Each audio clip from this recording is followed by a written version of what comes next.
السلام عليكم ورحمة الله وبركاته. معكم علي سليمان من قناة سليمان للحمام والطيور. النهاردة يا جماعة جبنا لكم في تاني فيديو ليه على القناة.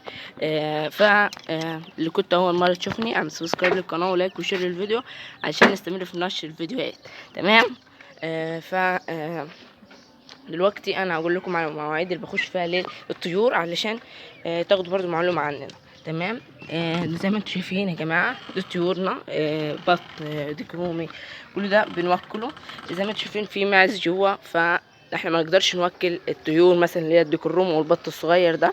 احنا بنسيبه في الحوش علشان ياخد، بحيث ان هو يقدر ان هو يكبر وينمو، لان لما تسيب الطيور الصغيره في مكان واسع يرمح وياخد راحته فبيكبر وبينمو بسرعه.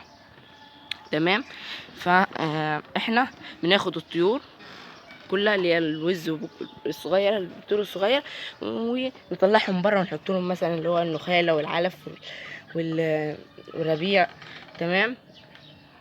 وناخدهم ونحط لهم بره ونقفل عليهم الباب. ده مدخل الحوش بتاعنا اللي احنا بنحط فيه كل الطيور، بناخدهم ونطلعهم بره، وده المدخل بتاعنا، وبنقفل عليهم الباب بحيث ان هم يبقوا جوه المعز بتاعتنا. تمام.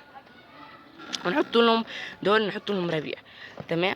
وفي كمان عشان نبقى واخدين اكتر برضو عن الحوش بتاعنا،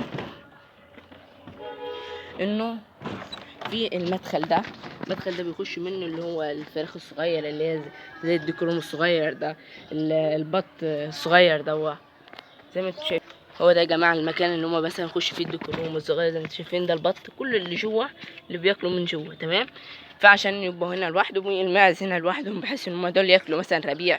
البط مثلا الصغير بيطلع من المنطقه الصغيره اللي هو لسه تاني وريتها لكم. تمام. ده البط وده كله، بس ده مش كل حاجه، بس ده عشان تاني فيديو ليا، وكمان في ضغط ومش فاضي يعني، فهحاول ان انا هفضل انزل لكم فيديوهات كتير. تمام. زي ما انتم شايفين ونظامنا ان احنا بنخش مثلا في الصبح، يعني بعد الظهر نكون صحينا مثلا، نصحى مثلا الساعه 8 9، نفطر، عقبال ما نفطر ونستحمى وننضف. بعد كده يعني ننزل نشوف طيورنا، مثلا نغير الميه دي. تمام. نحط لهم ربيع، ودول برضو نفس النظام، وناخدهم بره. وزي ما انتم شايفين ودول برضو نسيت اقول لكم على الصندوق ده صندوق بنحط فيه مثلا الكتاكيت اللي هي لسه صغيره خالص. زي ما انتم شايفين ده ديكروم صغير، ده اكبر منه بس بسيط، بس ده ايه اصغر منه، فبنحطهم لوحدهم كده، لانهم كده ممكن قطط، غراب مثلا، اي حاجه تاكلهم. تمام. ده كان لما بنيجي نوكلهم في الظهر. تمام. بنيجي نوكلهم في الدور، نغير الميه ونحط لهم الاكل ونطلع باقي الطيور بره.